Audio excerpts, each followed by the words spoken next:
शासन की हर सुविधा का लाभ जो आज प्राप्त हो रहा है, यह लाभ वही है जिसकी नींव देश के संविधान को बनाते समय बाबा साहब भीमराव अंबेडकर ने रख दी थी। बस अंतर इतना है कि कांग्रेस का कोई प्रधानमंत्री उस पद पर आ जाता है तो उस पर कुंडली मार करके बैठ जाती थी कांग्रेस, लेकिन मोदी जी और वाजपेयी जी जैसे यशस्वी प्रधानमंत्री बनते हैं तो पोटली खोल करके हर गरीब, वंचित, दलित को उसका अधिकार मिलना प्रारंभ हो जाता है। और आज ये अधिकार जो मिल रहा है, ये उसी भाव के साथ दिया जा रहा है, उसी भाव के साथ दिया जा रहा है।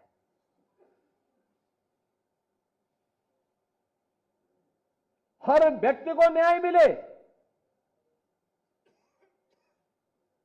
सबको सुरक्षा मिले, सबको अनुसार समता का व्यवहार सबके साथ हो, इसमें कहां भेदभाव है, इसमें कहां कोई तुष्टीकरण है। यही तो बाबा साहब भीमराव अंबेडकर चाहते थे, यही चाहते थे। लेकिन जिन्होंने बाबा साहब भीमराव अंबेडकर का सदैव अपमान किया,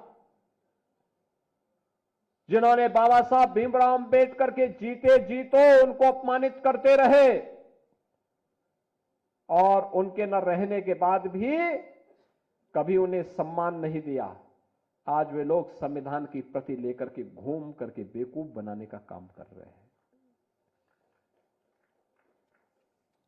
वही काम कर रहे हैं जिन्होंने संविधान का गला घोंटा, इमरजेंसी लगाई, देश की सत्ता को अपनी बपोती मान करके संविधान का गला घोंटते रहे।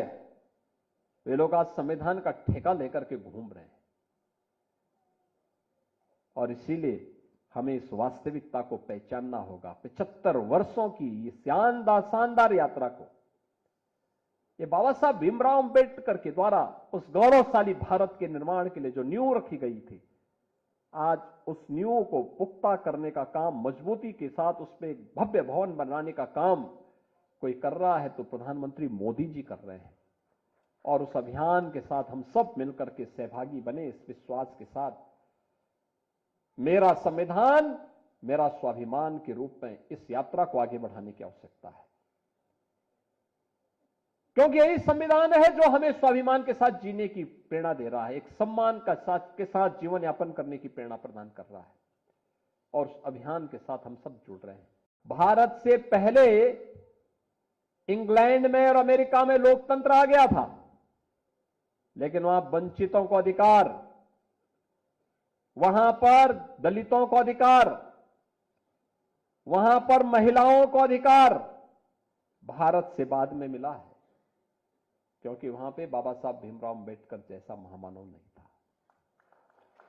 उन्होंने भारत से सीखा है, भारत ने पहले दिन से, और अब तो प्रधानमंत्री मोदी जी ने व्यवस्था सुनिश्चित कर दी है। 2029 के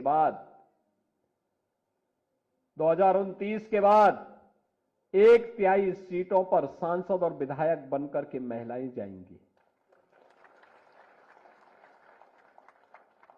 बहनों और भाइयों, हम सबको भी उसके अनुरूप अपने आप को तैयार करना है। बाबा साहब भीमराव अंबेडकर हमेशा इस बारे में कहते थे दलितों से कि बच्चों को खूब पढ़ाओ लिखाओ, शिक्षित बनाओगे तो ज्ञानवान बनेगा, और शिक्षित बनेगा तो अपने लिए न्याय मांग लेगा, अपने अधिकारों को भी प्राप्त कर लेगा। लेकिन जब पढ़ाएंगे लिखाएंगे नहीं तो क्या होगा? आज सरकार इस पे काम कर रही है। अनुसूचित जाति जनजाति से जुड़े हुए सभी बच्चों की एजुकेशन फ्री है, स्कॉलरशिप मिल रही है, शुल्क प्रतिपूर्ति उपलब्ध कराई जा रही है। डबल इंजन की सरकार इसके लिए लगातार कार्य कर रही है। हम सब इसके लिए लगे हुए हैं। हमारी सरकार आई थी, हमने इस बात को सुनिश्चित किया कि बाबा साहब भीमराव अंबेडकर का चित्र हर सरकारी कार्यालय में लगने चाहिए। सरकारी कार्यालय में बाबा साहब के चित्र लगने चाहिए, और उनके प्रति कृतज्ञता ज्ञापित हर भारत के नागरिक को करना चाहिए। बहनों और भाइयों, बाबा साहब भीमराव अंबेडकर का जीवन देश के लिए समर्पित था, भारत के लिए समर्पित था, और इसलिए 75 वर्ष की यात्रा बाबा साहब भीमराव अंबेडकर की प्रति कृतज्ञता ज्ञापित करने की यात्रा है। 75 वर्ष की यह यात्रा बाबा साहब भीमराव अंबेडकर के प्रति नतमस्तक होने की यात्रा है, उनसे प्रेरणा प्राप्त करने की यात्रा है, भारत के संविधान की मूल भावनाओं का सम्मान करते हुए आगे बढ़ने की यात्रा है।